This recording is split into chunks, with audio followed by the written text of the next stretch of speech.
Hi friends, welcome back to my channel நண்பர்கள் அனைவருக்கும் வணக்கம். இந்த வெயில் காலத்துக்கு நிறைய ஹெல்த் ட்ரிங்க்ஸும் நம்ம ரெடி பண்ண வேண்டியிருக்குது. சரி, எப்போவுமே நன்னாரி சிரப்பு, சங்குப்பூவோட சிரப்புன்னு ரெடி பண்ணி வச்சுருக்கோம். சரி, கொஞ்சம் ஹெல்த் மிக்ஸாகவும் இருக்கட்டும் அப்படின்னு சொல்லிட்டு பாதாம் 1/2 கிலோ வாங்கிட்டு வந்து நல்லா ஊற வச்சு நல்லா தோல் உரித்து எடுத்து வச்சுட்டாங்க. அதாவது நல்ல தண்ணியை வடிச்சிட்டு தோல் உரிச்சிட்டோம் அப்படின்னா கையில் ஒட்டாத அளவுக்கு நல்லா கொஞ்சம் காஞ்ச மாதிரி இருக்கும். லைட்டாக வெயிலில் ஒரு 10 நிமிஷம் வச்சு எடுத்துட்டோம் அப்படின்னா அடிக்கிற வெயிலுக்கு கொஞ்சம் கூட ஈரம் இல்லாமல் இருக்கும். ஆனாலும் கொஞ்சம் அந்த பாதாமை வந்து லைட்டாக வெறும் வாணலியில் மீடியம் ஃப்ளேமில் வச்சு ஒரு 5 நிமிஷம் அந்த சூடாகிற மாதிரி வறுத்துட்டிங்க அப்படின்னா இன்னும் கொஞ்சம் பாதாம் வந்து டேஸ்ட்டாகவும் இருக்கும், ஈரப்பதம் இல்லாமல் இருக்கும். ரொம்ப போட்டு வறுத்துட்டிங்க அப்படின்னா அதோட இருந்து எண்ணெய் பிரிஞ்சு வர ஆரம்பிச்சிருங்க. அதனால தான் சொல்கிறேன். அதனால் ஒரு 5 நிமிஷம் மட்டும் லைட்டாக பாதாம் வந்து அந்த உப்பி வர்ற அளவுக்கு மட்டும் வறுத்தா போதும். இப்போ நம்ம இதை வந்து ஒரு தட்டுக்கு மாற்றிடலாம். கொஞ்சம் கொஞ்சமாக போட்டு வறுத்துக்கோங்க. அப்போ தான் எல்லா பருப்புமே நல்லா சூடாகி வரும். நான் 2 தடவையாக சேர்த்து மீடியம் ஃப்ளேமில் வச்சுட்டு 5 நிமிஷம் வறுத்து எடுத்துக்கிட்டேங்க. இந்த பாதாம் பவுட்ரு வந்து பார்த்திங்கன்னா குழந்தைங்களுக்கும் நல்லது, பெரியவங்களுக்குமே நல்லது. ஏன் அப்படி சொல்கிறேன் அப்படின்னா, இப்போ வந்து சாப்பாடு நம்மளால் அந்தளவுக்கு சாப்பிட முடியாது இந்த வெயில் நேரத்தில். அப்போது நம்ம எப்போவுமே தண்ணி ஆகாரமாக குடிச்சிட்டு இருந்தாலும் உடம்புல ஹெல்த் இருக்காது. அதனால் இந்த மாதிரி பாதாம் மிக்ஸ் ரெடி பண்ணி வச்சுட்டு நம்ம வீட்லேயே பாலில் நல்லா சுண்டை காய்ச்சி குடிக்கும்போது கொஞ்சம் உடம்புக்கு தெம்பாக இருக்கும். இப்போ நான் 2 தடவையாக வறுத்ததே கொட்டி நல்லா ஆற வச்சுட்டேன். நல்லா ஆறுனதுக்கப்புறம் நம்ம பவுட்ரு பண்ணலாங்க. பவுட்ரு பண்ணும்போதும் பார்த்திங்கன்னா நல்லா ட்ரையான மிக்ஸி ஜார் எடுத்துக்கோங்க. கொஞ்சம் கூட ஈரம் இல்லாமல் மிக்ஸி ஜாரும் கூட வெயிலில் காய வச்சு எடுத்துட்டிங்கன்னா நல்லாயிருக்கும். நான் இன்றைக்கி இந்த பாதாம் மிக்ஸுக்கு இனிப்புக்காக எப்போவுமே சுவாமிக்கு வந்து நான் நிவேத்தியமாக கல்கண்டு வைப்பேன். அந்த கல்கண்டை எடுத்து மறுநாள் இந்த டப்பாவில் போட்டு வச்சுடுவேன். இந்த மாதிரி இனிப்பு பலகாரங்கள் செய்கிறப்போ இந்த கல்கண்டை யூஸ் பண்ணிக்குவாங்க. நான் இன்றைக்கி இந்த பாதாம் மிக்ஸுக்கு கல்கண்டு தான் யூஸ் பண்ணியிருக்கிறேன். நான் சேர்த்துருக்கிற கல்கண்டு அரை இனிப்பு தான் இருக்குங்க. அதாவது 1/2 கிலோ பாதாம் பருப்பு எடுத்திருக்கேன். நான் எடுத்த கல்கண்டோட அளவுன்னு பார்த்திங்கன்னா ஒரு 100 கிராம் தான் இருக்கும். வாசனைக்காக 3 ஏலக்காய் சேர்த்துருக்குறேங்க. நல்லா ஏலக்காய் சேர்த்துக்கோங்க. அதே மாதிரி 1 ஸ்பூன் அளவுக்கு மஞ்சள் தூள் சேர்த்துக்கோங்க. மஞ்சள் தூள் சேர்த்துட்டு இப்போ நம்ம அரை மிக்ஸி ஜாருக்கு மட்டும் பருப்பை சேர்த்துக்கலாம். இது கூடவே பார்த்திங்கன்னா திப்பிலி சேர்த்துக்கோங்க. திப்பிலி இல்லை அப்படின்னா உங்கள்கிட்ட மிளகு சேர்த்துக்கோங்க. சேர்த்தோம் அப்படின்னா இன்னும் கொஞ்சம் அந்த பாதாம் மிக்ஸோட டேஸ்ட்டும் நல்லா இருக்குங்க. இப்போ மிக்ஸி ஜாரை வந்து பல்ஸில் ஓட விட்டுக்கோங்க. இந்த மாதிரி பல்ஸில் ஓட விட்டுட்டு ஸ்பூன் விட்டு அப்படியே எடுத்து தட்டில் கொட்டிக்கோங்க. கல்கண்டு சேர்த்துருக்கிறதுனால கொஞ்சம் அந்த ஈரப்பதம் இருக்குங்க.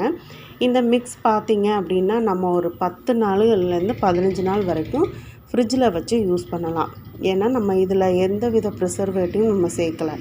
இது கெட்டு போகாமல் இருக்கும் அப்படின்னு சொல்லிட்டு நம்ம எந்த வித ப்ரிசர்வேட்டிவும் சேர்க்கல. அதே சமயத்தில் பால் பவுட்ரு இப்படி எதுவுமே நம்ம மிக்ஸ் பண்ணல. அதனால் நல்லா ட்ரையான ஒரு ஏர்டைட் கண்டெய்னரில் போட்டு நீங்கள் நல்லா ஃப்ரிட்ஜில் வச்சுட்டிங்க அப்படின்னா 15 நாள் வரைக்குமே நீங்கள் யூஸ் பண்ணிக்கலாங்க. இப்போது கொஞ்சம் கொஞ்சமாக இந்த மாதிரி மிக்ஸி ஜாரில் போட்டு பவுட்ரு பண்ணி தட்டில் கொட்டிக்கோங்க. லாஸ்ட்டாக நம்ம எல்லாம் ஒன்றா மிக்ஸ் பண்ணிக்கலாம். உங்களுக்கு இந்த வீடியோ பிடிச்சிருந்தது அப்படின்னா லைக் பண்ணுங்கள், நண்பர்களுக்கு ஷேர் பண்ணுங்கள். மறக்காமல் நம்ம சேனலையும் சப்ஸ்கிரைப் பண்ணிக்கோங்க.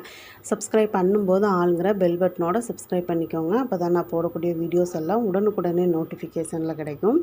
அதே மாதிரி மிக்ஸி ஜாரில் வந்து நம்ம நிறைய பருப்பு போட்டுட்டோம் அப்படின்னாலும் ரொம்பவும் 1, 2 இருக்கும். அப்போ பார்த்திங்கன்னா பாலோட மிக்சிங் ஆகவே செய்யாது. அதுக்காக தான், அதாவது கொஞ்சம் லைட்டாக பரபரன்னு இருக்கணும், அதே சமயத்தில் நைஸாகவும் அரைக்கக்கூடாது. அந்த மாதிரி பக்குவத்தில் நம்ம நல்லா பிளெண்ட் பண்ணி எடுத்துகிட்டு இப்போ நான் வந்து பாதாம் பருப்பெல்லாம் வறுத்தோம் இல்லையா, அதே கடாயில் கொட்டிட்டு இப்போ நல்லா மிக்ஸ் பண்ணுங்கள். இப்போ அந்த கல்கண்டோட இனிப்பு, ஏலக்காய், மஞ்சத்தூள் எல்லாம் கலந்து வர்ற மாதிரி நல்லா ஒரு கரண்டி வச்சு மிக்ஸ் பண்ணிட்டோம். திருப்பி தட்டில் கொட்டி நல்லா கொஞ்சம் ஆற விட்டுக்கோங்க. இந்த மாதிரி ஆற விட்டுட்டு அதுக்கப்புறம் நம்ம வந்து ஒரு டப்பாவில் ஸ்டோர் பண்ணிக்கலாம். நான் இப்போ வந்து ஒரு 1/2 லிட்டர் பால் வந்து காய்ச்சிருக்கிறேன். அதில் இப்போது இந்த பாதாம் பவுட்ரு போட்டு நான் உங்களுக்கு காய்ச்சி பாதாம் மில்க் ஷேக் வந்து ரெடி பண்ண போகிறேன். இது சூடாகவும் குடிக்கலாம், அல்லது இந்த மாதிரி காய்ச்சிட்டு நல்லா ஆற விட்டு ஃப்ரிட்ஜில் வச்சு கூலிங்காகவும் நீங்கள் சர்வ் பண்ணலாம். 1/2 லிட்டர் பாலுக்கு 2 கரண்டி சேர்த்துக்கோங்க. நல்லா அந்த ஓரங்களில் இருக்கிற ஆடைகளெல்லாம் எடுத்து விட்டு நல்லா ஒரு 400 ml வர்ற அளவுக்கு மீடியம் ஃப்ளேமில் வச்சு சுண்டை காய்ச்சிட்டிங்கன்னு வச்சுக்கோங்களேன், டேஸ்ட்டு செம்மையாக இருக்குங்க. இப்படி பொங்கி வரும்போது லோ ஃப்ளேமுக்கு மாற்றிக்கோங்க, மீடியம் ஃப்ளேம்லேருந்து லோ ஃப்ளேமுக்கு மாற்றிக்கோங்க. இந்த மாதிரி கிண்ட கிண்ட அந்த பாதாமோட அந்த ஃப்ளேவரும், அந்த பாதாம் நல்லா வெந்து வரும்போது, பாலும் நல்லா திக்காகி வரும்போது, பெரிய பெரிய ஹோட்டலில் பாதாம் மிக்ஸ் குடித்த அந்த ஒரு எஃபெக்ட் வந்து சூப்பராக வீட்டிலேயே கிடைக்குங்க. நீங்களும் ட்ரை பண்ணி பாருங்கள். பிடிச்சிருந்ததுன்னா லைக் பண்ணுங்கள், நண்பர்களுக்கு ஷேர் பண்ணுங்கள், மறக்காமல் நம்ம சேனலை சப்ஸ்கிரைப் பண்ணிக்கோங்க. லாங் வீடியோஸ்க்கு தொடர்ந்து சப்போர்ட் பண்ணுங்கள் ஃப்ரெண்ட்ஸ். இப்போ பார்த்தீங்கன்னா நல்லா அந்த ஓரங்கள்லேருந்து நான் ஆடையை எடுத்து விட்டு நல்லா காய்ச்சினேன்.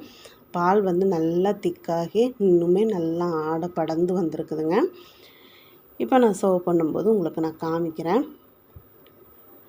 இப்போ கொஞ்சம் நல்லா ஆறுனதுக்கப்புறம் சர்வ் பண்ணுங்கள். ரொம்பவும் கொதிக்கவும் குடிக்க முடியாது. இதுவே நீங்கள் கூலிங்காக குடிக்கிறதுனாலும் குடிக்கலாம். நல்லா ஆறுனதுக்கப்புறம் ஃப்ரிட்ஜில் விட்டு சர்வ் பண்ணுங்கள். சூப்பராக இருக்குங்க. ட்ரை பண்ணி பாருங்கள். மீண்டும் அடுத்த ஒரு ரெசிப்பியில் சந்திக்கிறேன். நன்றி, வணக்கம்.